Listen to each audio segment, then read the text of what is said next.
Hello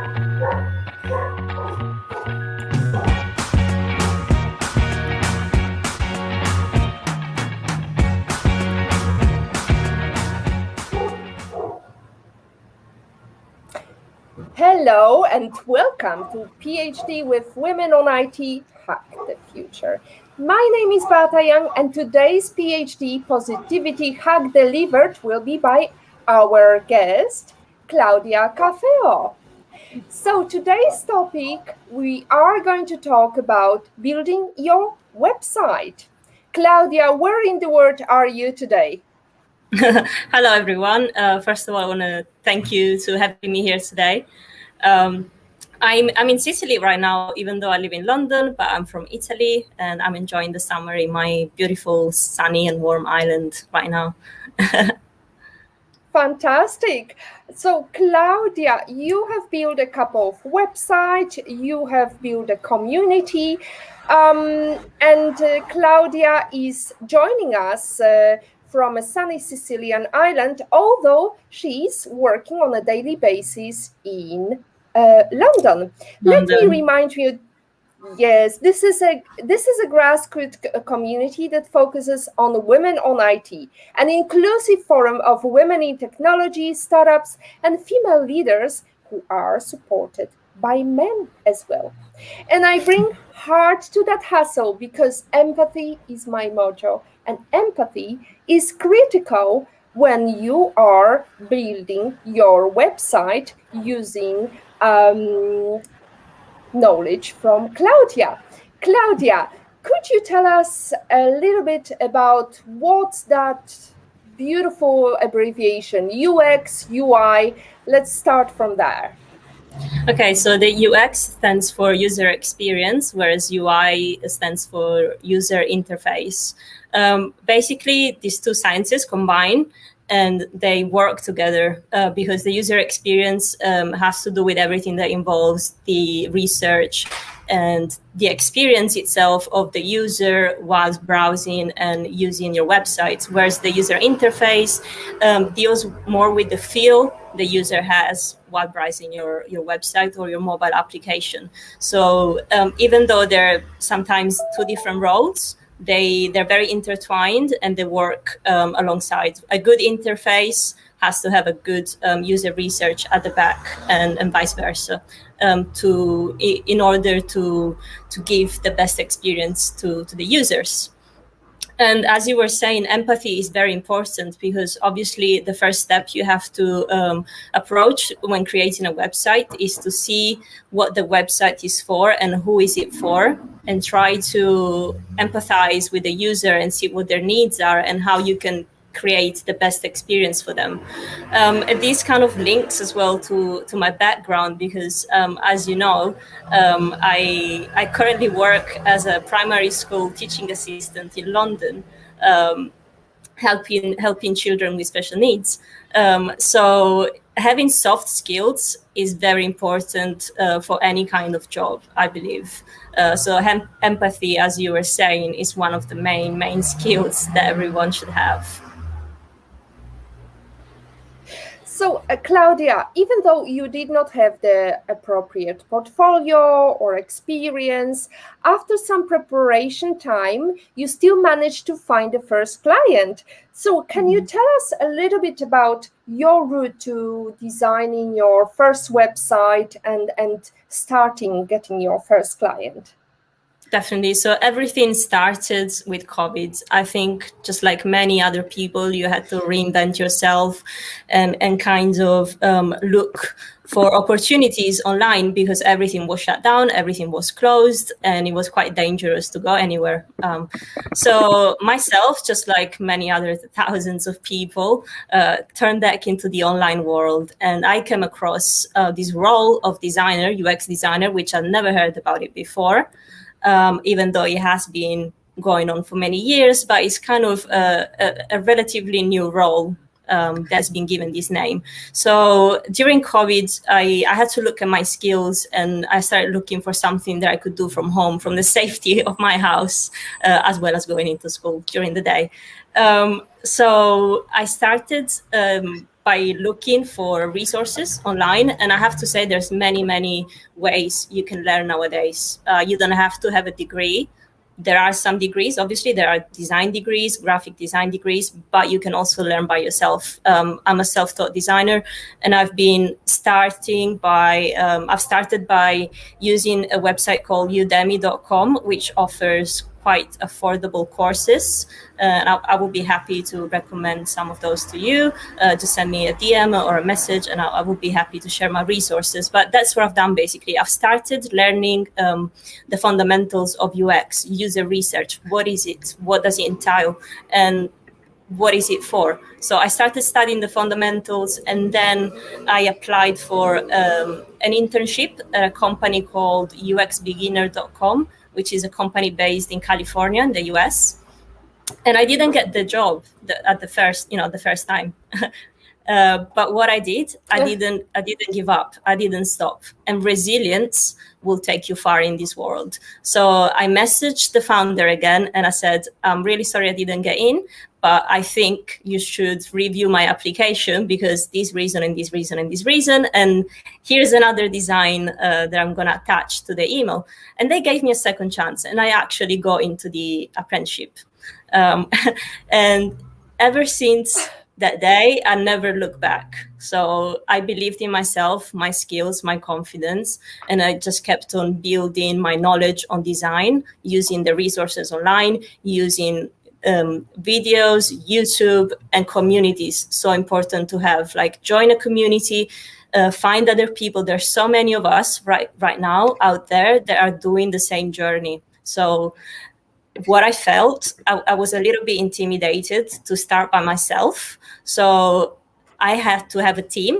So having the apprenticeship with other people was fabulous because I could, compare my skills and I could grow with them. But once that was finished and I started working on my first client, my first project, I always felt like I needed backup. I needed someone to tell me, you're doing it right, okay? Not just the client, but someone in the field that could tell me, yes, that's correct. And that's how I started joining different communities, design communities around the internet. And I ended up founding my own community for women in UX, UI design and Webflow development. Fantastic. We've got first comment from Olga Vasina. Great to see a PhD online again. What a sunny summer edition. Yay, exactly. I'm having a sunny day here. It's quite hot because it's almost storm coming here. We had a storm alert and so on. So just in case you lose me, do not worry. Positivity hack will be delivered with or without me. So we are talking about communities, and I remember we had a topic with our guest. She was talking about community of practice, how important it is to share knowledge with others. And Olga is asking, Claudia, what communities do you recommend in terms of user experience, user interface? Obviously. So when you start studying design and UX design, there are some tools that you have to learn. The most common ones are Sketch, Figma, and Adobe XD. So according to the tool that you choose, the one that you're most comfortable with, I would say look for a community that's using the same tool. For example, I started with Adobe XD on a course by Daniel Walter Scott in the UK, and he's got his own community about Adobe XD and design. But then I also learned Figma, and I fell in love with Figma. So I betrayed XD a little bit, don't tell them that. And I went on to Figma, and I found a Figma group community on LinkedIn, which is free, and they share lots of resources, and it's really great. But also, if you're a woman and you want to study UX UI design and start building your own websites with Webflow, you can join my community, which is very young. We only started in May, but we've got over 300 members. And I try to help and share as much knowledge and resources as I can. Uh-huh. And where do you meet? I mean, we've got this website of your community. We are going to share it in comments right now. But how do you meet? Because you mentioned before we joined live, you mentioned your weekly meetings. So if anybody would like to join, how to join your community, Claudia? Okay, so thank you so much for sharing the landing page. So very simply, if you just click on the landing page, you will be able to see what we're up to. So the values that we stand for. Personally, I'm very passionate about reducing the gender gap because I was shocked when I realized that only 3% of women actually consider technology as a career. So I thought that was quite shocking, and I think we could all benefit from a world where there's a bit more equality in many, many fields. So I'm very passionate about that, and that's why also I started the community. And if you want to join, you just click on the landing page, and you can see the space where we meet every Wednesday, which is called Gather Town, and I've created like a virtual space that looks a little bit like Minecraft in terms of graphics, and it's like our little office online. So you're gonna see there's a table, there's a meeting table, and you create your little avatar, and you interact with us and the other members of the community. And just like yourself, I organize events and every Wednesday, and I invite guest speaker that share their knowledge about design or webflow development. So everything is in the landing page. It's free to join, and we're very welcoming. Fantastic. I can tell that you're very welcoming. The first time we met, it was like 2 months ago. You were just on your break from kids, and we were chatting. You were somewhere in London, and we definitely got the flow going. So Olga is asking, we love the community. Why Floxies? That's a curious one. Okay, Fluxus comes from flux, which in Latin means flame or flower. And actually, the flux plant is a type of flower that grows in tough conditions. And I thought it was a beautiful metaphor for us women to grow in this tough condition, in such a man-driven world, and become this beautiful flower that just stands strong. So that's why flux is. Excellent. It's very pink and it's very female oriented. Or is it not too kind of biased? I mean, what if a guy want to join your community? Are they allowed? We actually have one teenage boy. He's 16.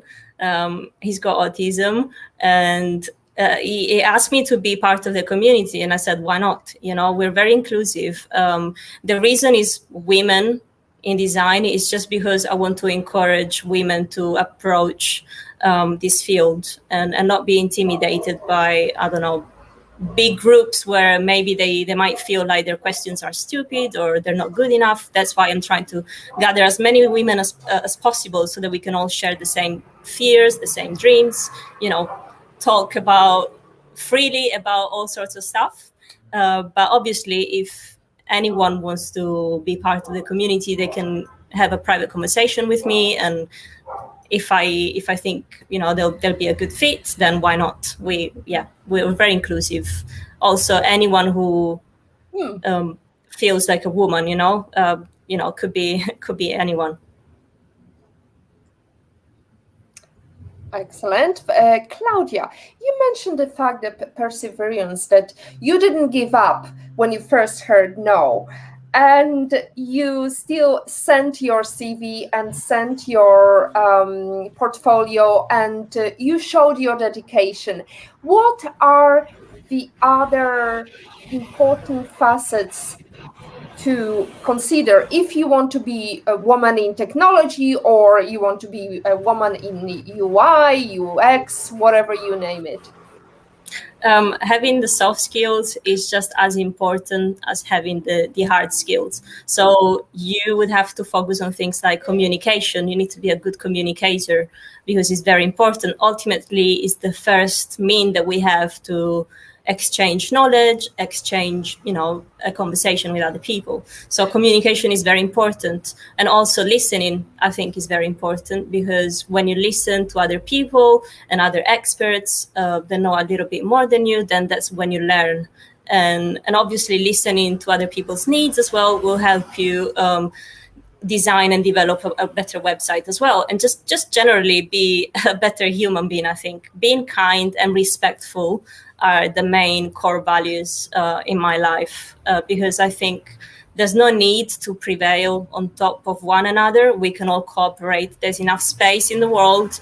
Technology is such a big cake, as I wrote in my website. It's such a big cake that everyone can have a bite of, because it's true. And it's a new world, a new job experience for all of us, and we can all give it a go. We can all help each other to succeed. That's what I stand for.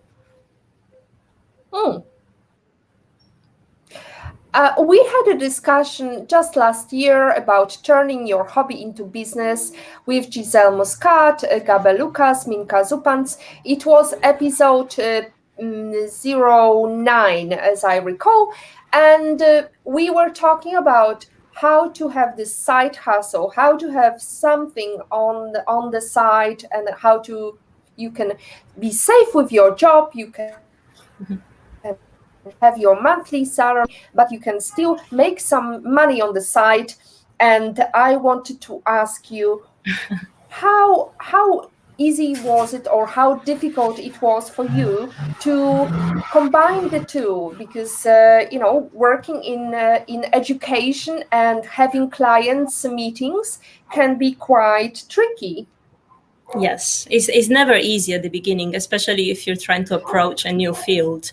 You have to be very well organized, and you have to give up on some things. For example, I haven't got any time to play video games anymore, and I'm trying to work so that I can get some time and I can go back into gaming, because it's one of my passions, as well as many other things that I do. But once you pursue something that you like, your passion, you have to be able to focus and give your all to that passion. So I really believed in what I'm creating and the community, and I really love designing and creating websites. So to me, even though I'm coming home very tired from work, from school, the first thing I do, open the laptop, and I'm going to stay there until dinner time, possibly even after that. But at the beginning, it's necessary that you put an effort to create, your personality and your social character out there as well. It's very important to also see if that's something that you really enjoy doing, before you commit your whole life to it. So yeah, Mhm. I think it's hard, but it's not impossible. Nothing is impossible if you want it enough.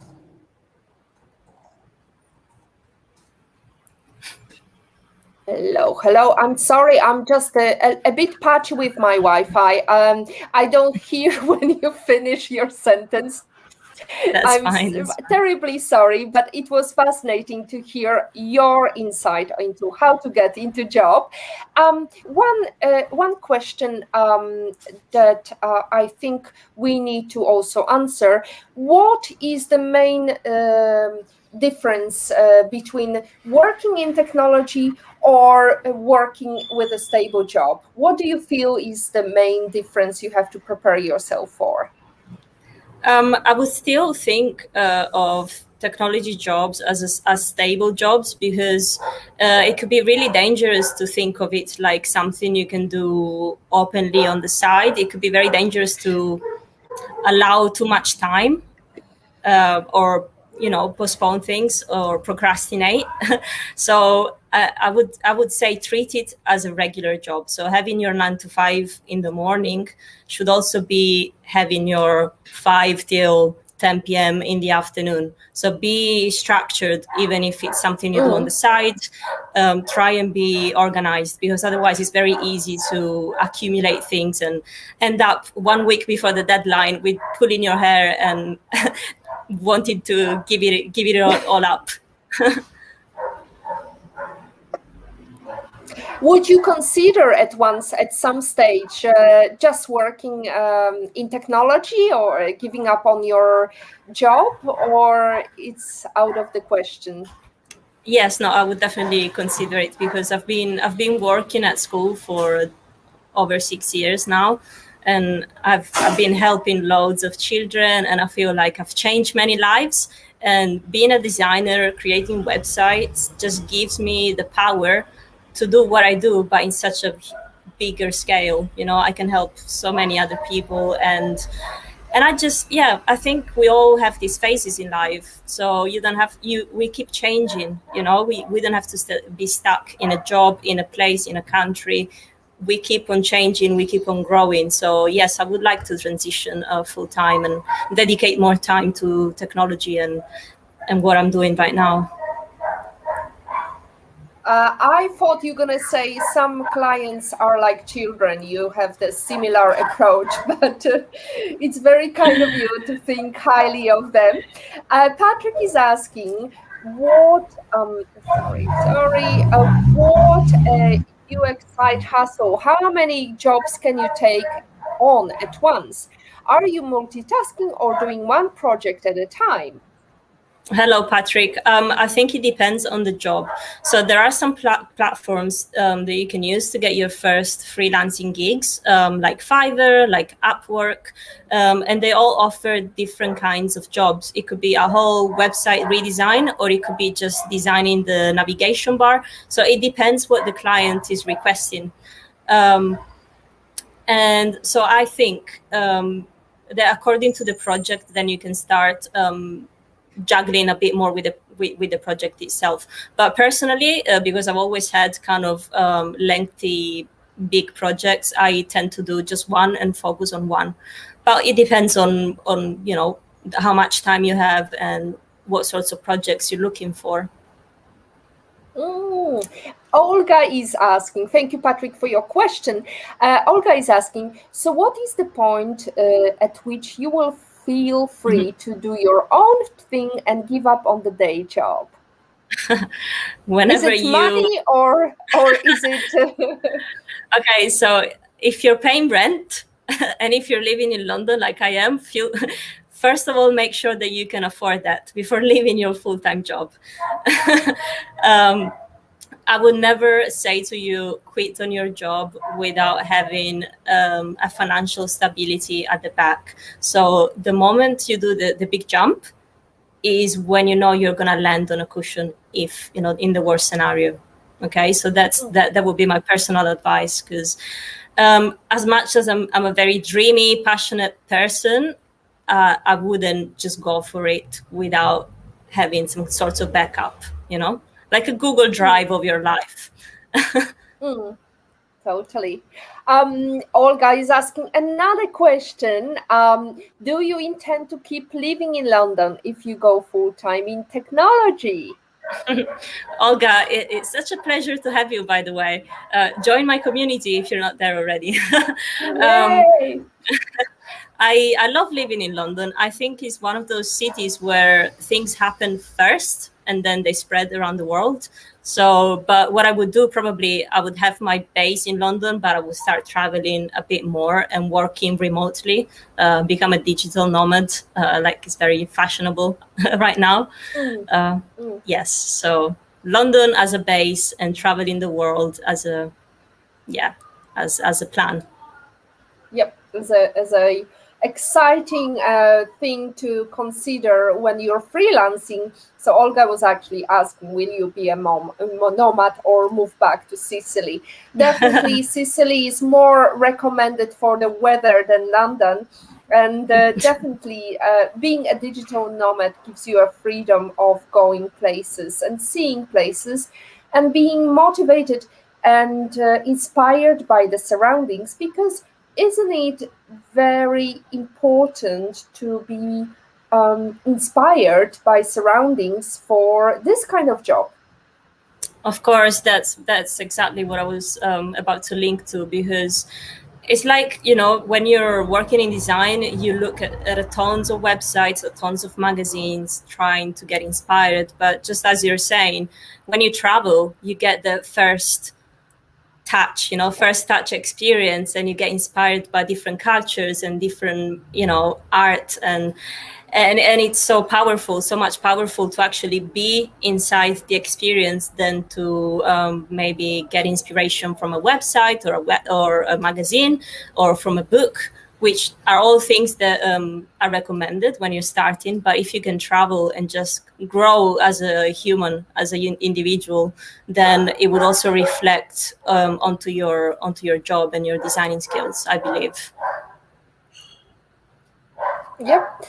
We have Patrick asking another question, but before we go into question, let me read what Manesh Nonya, I hope I'm reading it correctly, his name.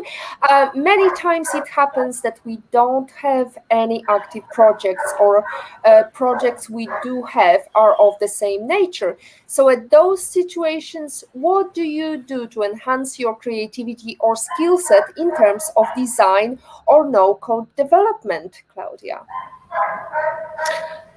Okay, so you have active projects or projects that are the same nature. Okay, so if you want to, hello Mahesh, first of all, nice to see you here. Um, I use lots of plugins and websites where I can get inspirations from other designers, and I've created like a resource file there as a bonus to all the viewers of your show. I will be happy to share. So just send me a message, and I will be sharing that with you. And it's got lots of websites where you can get lots of the inspiration from different types of design and projects. So you don't have to be stuck on just what you're working, but you can try and enlarge your panorama view, and incorporate other projects of different nature as well. Fantastic, Manish. Thank you so much for joining us today. Maybe you could share some of your practices. What is the way you do it? How do you cope with struggling with these issues? Patrick is asking, which is your favorite network to get your clients? You mentioned Fiverr. How do you get freelance clients? I use a platform called Upwork. That's just the first platform that I used. And I've noticed that compared to Fiverr, just in terms of pricing, it's a little bit best valued, because sometimes you can see either clients or even professionals offering websites for $5, and it's just like destroying the whole system for everyone. It's not useful for either the client or the developer to rate something that low. Whereas with Upwork, I've noticed there's a bit more security, and they have to approve you as a professional first. So there's a little bit more security in that sense, and also they deal with the clients if you've got any issues with them. It's much more professional in my view. But I also use social media to get leads, because I publish tips on UX UI on my Instagram, and I've been receiving some messages from clients on there as well.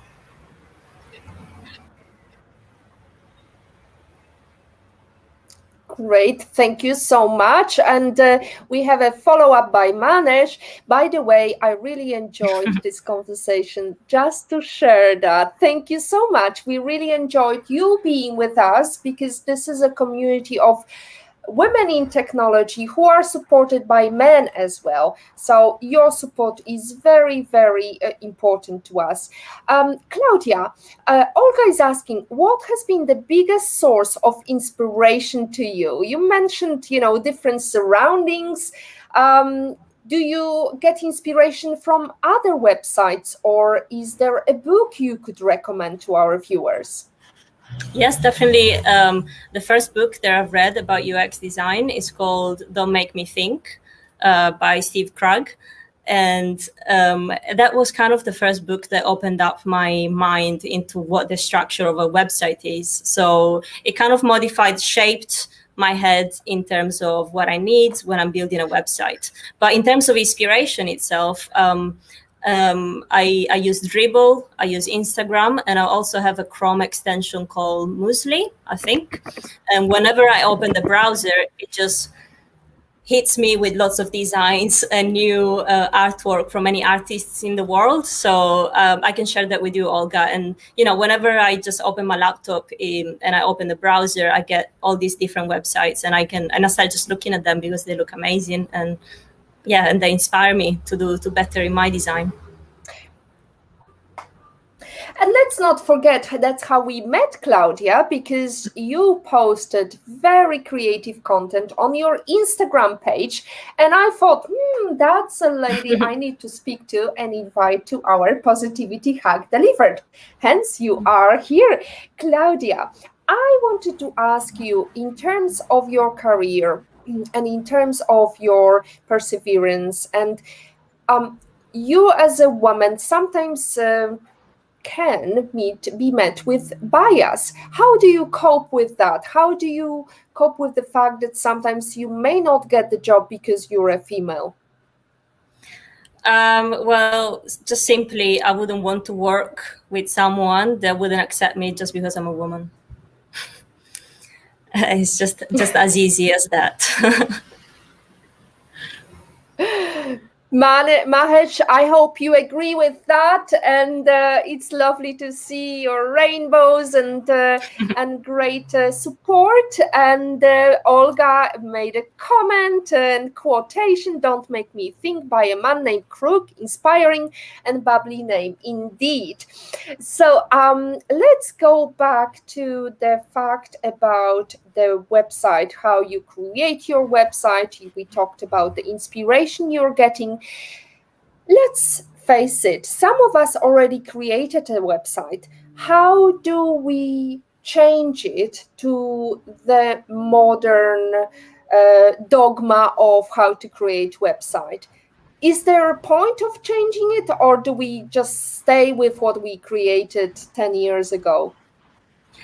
I would say, obviously, keep yourself up to date. So always try and look what the trends are every year. They keep on changing, just like technology is an ongoing changing kind of, not individual, but organism in a way. So just keep yourself up to date and look for what the trends are. Because if you think even newspapers, right, back in the days, all you had was a bit of writing with a big font.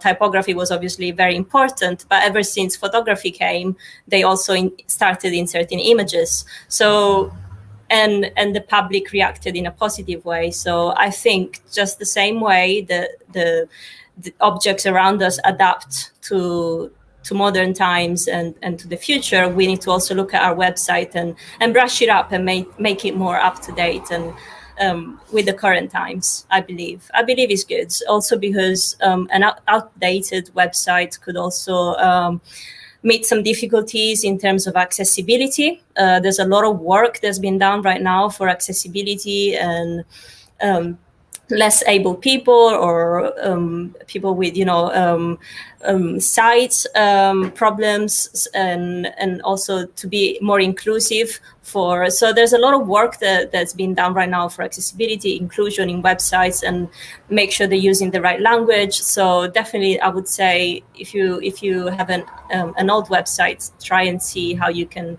put it up to date and with the current times. I wanted to ask you also about the fact that so many websites are like, let's say, going into the airport, right?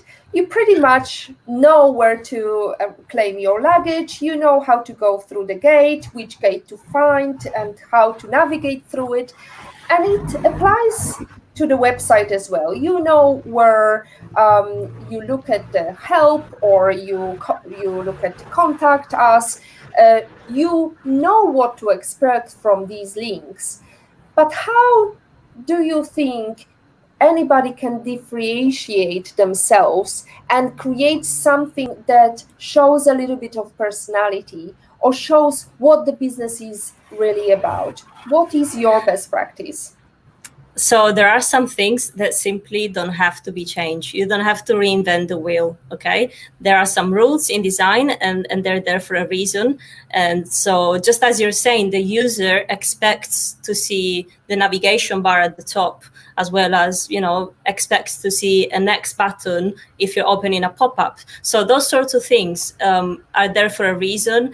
And because user experience relies a lot on the psychology of the human being, certain things don't have to be changed necessarily. So you don't want to create a disruption all of a sudden by having not a burger menu anymore, but shaping it into an apple, for example. It wouldn't make sense to the user. You're trying to do something new that nobody knows, and it's really hard to engrave the new feature onto like worldwide. Okay, but if you want to differentiate yourselves, you just maybe style it in a different way, give it a bit more personality, maybe a different interaction, a bit of motion. So make it different without changing the structure. A little bit like body skeleton, the human being, you just change your clothes, okay, to make yourself different or, prettier. Great. Well, we've seen the problem with some of these design flaws, like with your laptop, for example, Claudia, right? Your camera somewhere hidden between your screen and yes, exactly where your keyboard is, whereas natural thing would be at your At the eyesight top. level. Yeah, Yeah. exactly. So some people are over engineering something that should be pretty much simple. We've got another comment, excellent question from Mahesh. I guess I am excitingly asking many questions. You're more than welcome. We've got another for 20 minutes, so here we go. But here is one more. I have seen you are really consistent and amazing with your posts over social media as a strategy for getting projects and help designers sharing great knowledge. But do you feel like platforms like Upwork, Fiverr are suppressing the value of the designer's work and their skills among the people that it should be actually promoting? What do you have to say about it? Yeah, so just like as I was mentioning before, Mahesh, I think designers or clients that really, in a way, offend the work that we do by pricing a project at $10, they're really damaging our field. So never price your work, never underprice or overprice. I think the platforms are good, but it depends how you use them. Just for anything, in really any tool, it's not about the tool; it's about how you use it. Okay, so I do think that there are some things that need to be fixed. Maybe there should be a limit under which you can price your project, or you can ask less money than that amount. Because as you're saying, we need to value our work and the designers. So I do believe they should look into that as well. Hmm. We had a couple of discussions about that. We actually have on our social media, on our Instagram, we have a comparison of what you can get depending on how much you pay. So a simple drawing of a horse can be just, a simple head and legs, and that's it. Or you can have a proper painting of a horse. Depends on how much you pay and how good you feel about. So, Claudia, the question would be: was there any time in your career that you felt bad about delivering a bad project? Yes, of course. It's a little bit like when you write your diary and you're in high school, and then you're 30 years old and you're reading your diary and you're like, oh my God, like, is that me? So more or less it's the same when you start working on your first website. Obviously the first one, unless,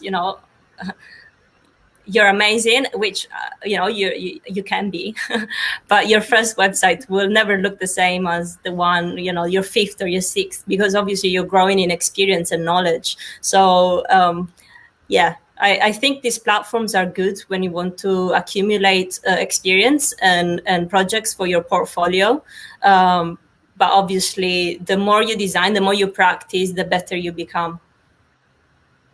I would vouch for that. Also, gaining experience and working with different projects for different clients who are coming from different fields is also much more challenging than working, let's say, for education all your life, right? Yeah, yeah, yes, because you have to obviously empathize once again with the client, with the users. So if you're not if you don't know their world, you have to learn it. You have to learn how to behave and what they expect from you.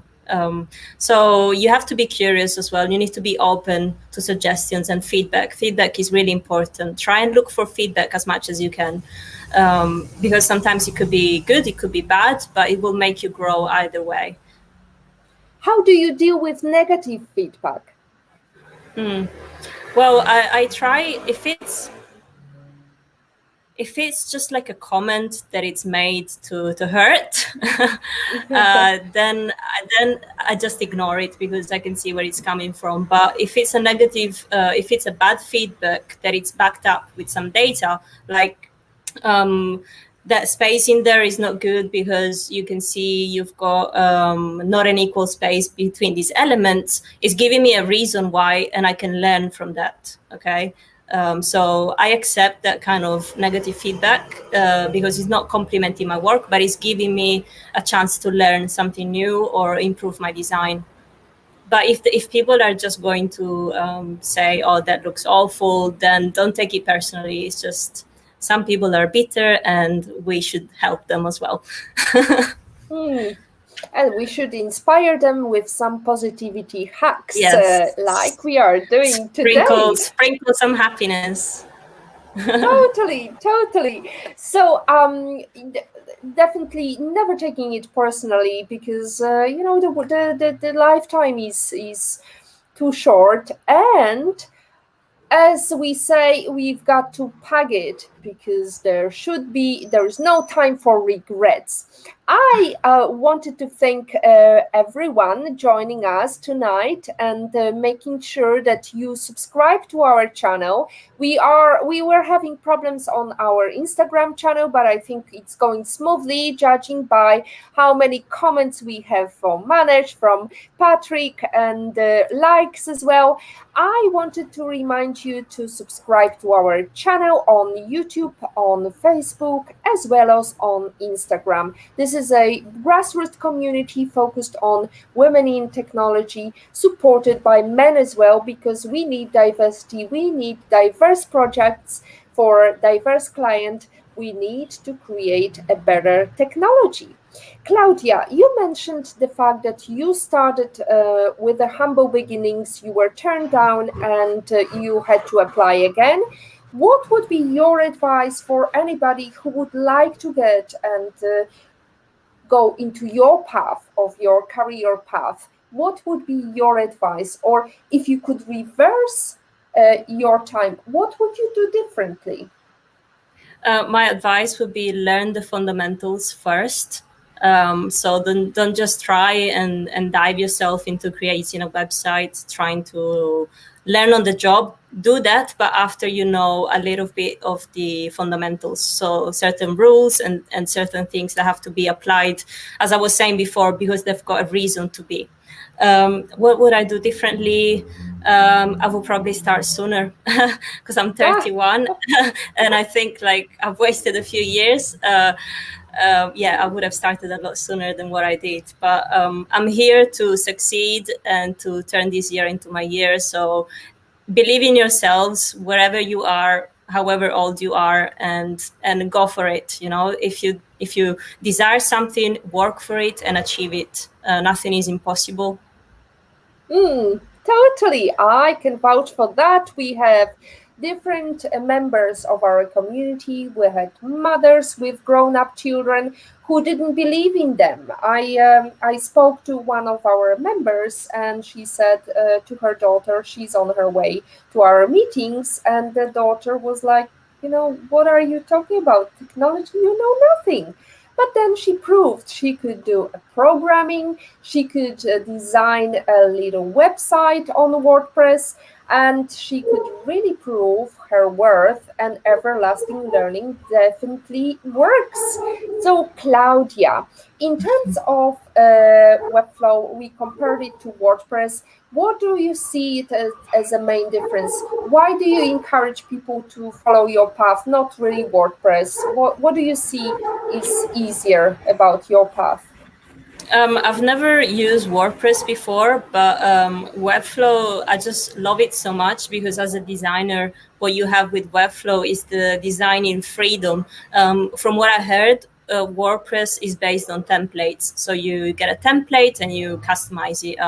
Beata, you can tell me if I'm wrong because I've never used it. But Yeah. what Webflow gives you is complete freedom of the design. So because I'm quite visual, I've started studying some HTML and CSS, and I was using Visual Studio Code, to create a simple page.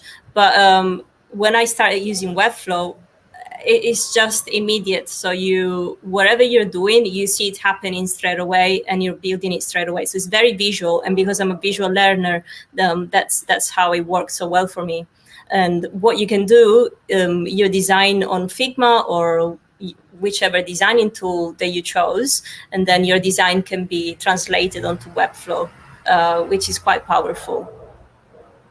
Excellent. Well, I definitely never tried Webflow, but I might try it one stage because we also talked about no code topic just 2 weeks ago with our guru for no code, Paulina, talked about Fibery.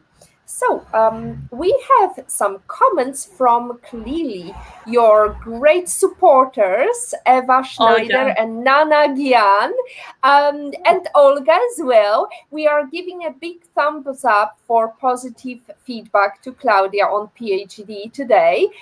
Eva Schneider, thank you, Claudia, and little smile. And Nana Gian, Eva Schneider, yeah, sure, I'm here for Claudia.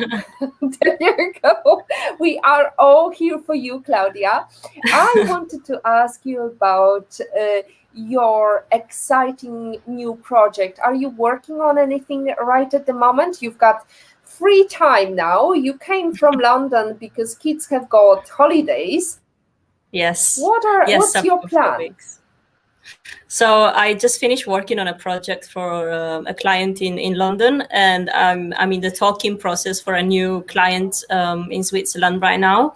But my main focus, my main project, my main love is my community, because I have to give these girls my all. They're it's so nice to be able to share the knowledge and try and create something beautiful together with like-minded people from across the world.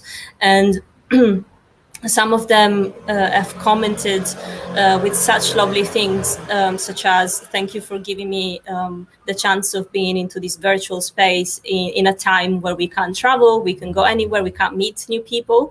And that was really humbling to me. I'm really grateful. And I can honestly say that I've started creating some friendships with them, and it's just brilliant. And I feel like I'm in a team of very talented women, and I can create something beautiful with them. So my main focus is my community, and to collaborate with other communities in the design world and in the no code world. There's a lot going on. There's momentum, and this summer I think we're on to something great. We'll see. Claudia, I am hoping that one day we can create a workshop together, and I would like to be part of it. And we can definitely crack on the Webflow or WordPress, whatever we choose, and we can definitely have a big gathering of our communities. Thank you so much. We can see so many of you joining us tonight. Claudia, I wanted to ask you, we are coming to the end of our show. None of us are able to achieve success without some help along the way. You mentioned your community members.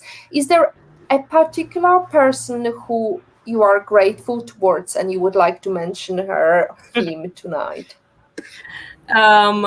Many people. There's Eddie Joud, who's a friend of mine. He's a YouTuber, and he's always supported me from day one. Like even when I was a bit reluctant about this whole technology thing, he was there pushing it, and he's such a great human being, always helping other people. So Eddie is definitely one of them. My partner, who's always supported me as well throughout this whole madness, and the school. When I get home from school and I'm stressed and I have to do all these other things, she's always there. And some community members like Mirella and Maria, they're my little angels, I'll call them, because they'll help me running the community and organizing the events, and I'm growing so much thanks to them as well. And I'm sure there's many other people that I can mention, but I love everyone, and I'm here to help anyone. So let's just be together, and be good together, and do some good, bring some kindness into the world. It's much needed. Oh, totally. So your meetings with your community, your weekly meetings, are they focused on bringing value by interviewing people, or is it workshops, or is it some topics you touch upon? What's the subject of your meetings? I would like to have you as a guest speaker actually to one of my Wednesday events. Maybe we can have a talk about that. So the topic is design related or Webflow related. So we had all sorts of, we talked about freelancing, we talked about UX writing, we talked about conversational designers for chatbots, which was completely new to me. And obviously Webflow development, how to create a Flexbox, how to create a website, how to better use the SEO on your website, so for accessibility. So anything related to design or Webflow, because that's my kind of niche in the community. And the Excellent. events We the are. events are they take Yep. place in Gathertown, which is this virtual space that I've customized, and it looks like our little office. So I'll be happy to show you that as well. I would love to see that because we are having this discussion, and the only way we can invite people is just by adding comments, like from Manesh Nonia. The community initiative is really inspiring and great. You rock. Thank you so much. That's so kind of you. Um, Claudia, imagine the pandemic is over and you could invite any person in the world, anywhere in the world. Who would you invite and where would you go to have this private breakfast? I already mentioned to my members of the community that as soon as the borders open up, I would love to have them all come into London and have our first Floxy's meetup. I would love to meet them all in person and share breakfast with them, some scones and breakfast tea. Fabulous. So it's sausage and eggs, right?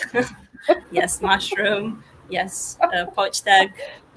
Oh my goodness. So, but if you had to choose just one person, who would it be? It doesn't have to be somebody who's alive. It might be somebody from the past.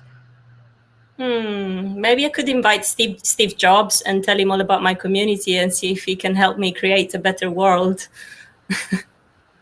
Well, maybe in afterlife, or maybe there is another Steve Jobs in the making, waiting for to emerge and overwhelm us with creative design, because that's what we were talking about today. Eva Schneider is saying, yes, London time for full English breakfast. Definitely, Eva. Yes. I think by the looks of it, you're Polish. My Polish heart goes out to you. I used to live in London and I love the city. We are going to be going with my husband to London in September. Hopefully, we'll meet then. We can have that little breakfast then. Definitely. That would be grand.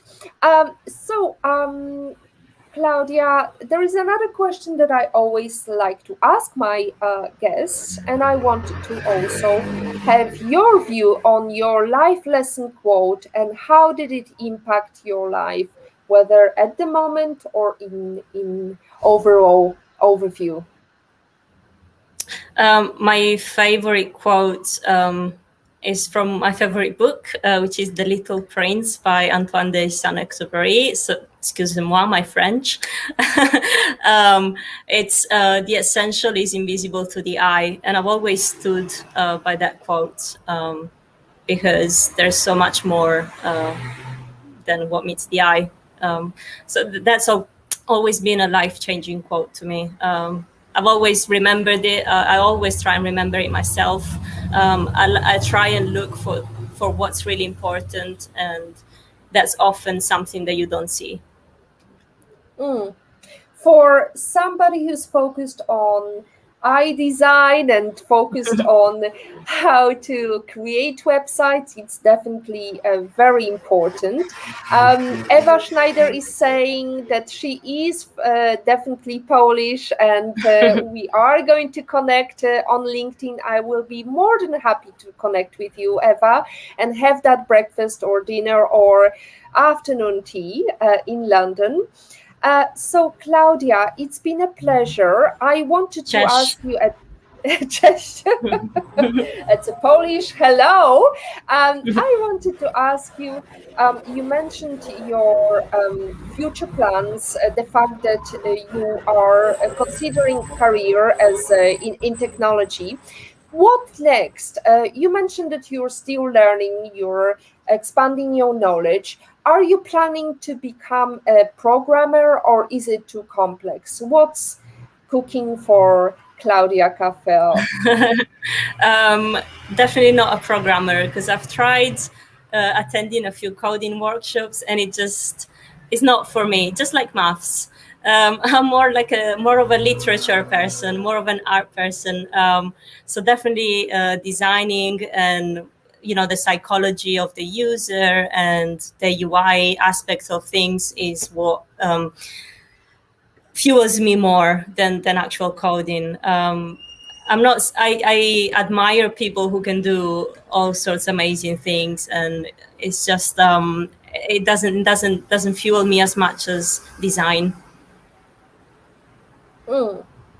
So I can summarize our topic with our greatest glory is not in never failing, but in rising every time we fall. It's by Confucius, and definitely you're applying for the job again, for the prospect again, is a perfect example.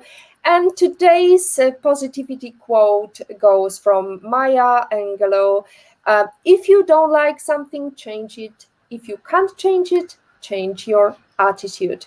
Thank you so much, Claudia, for joining us from lovely Sicily. I know you're still stranded in the quarantine. I hope Yes. you can enjoy lovely sunny days in Sicily.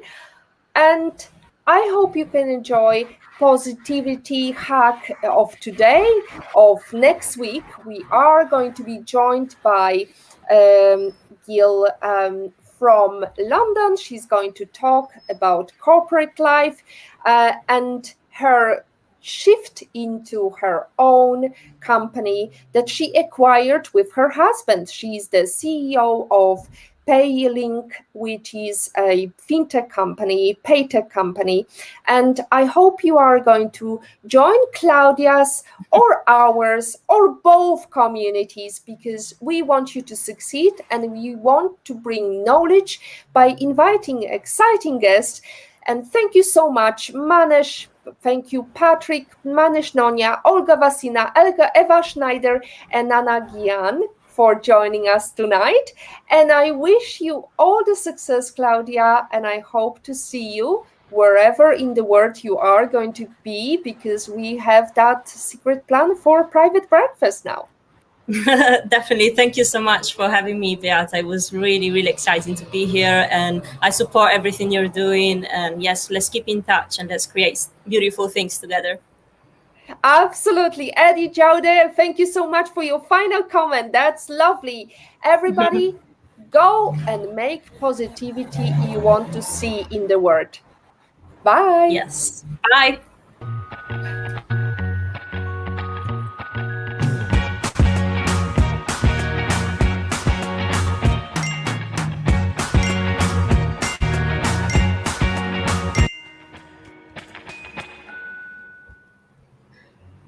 Yay!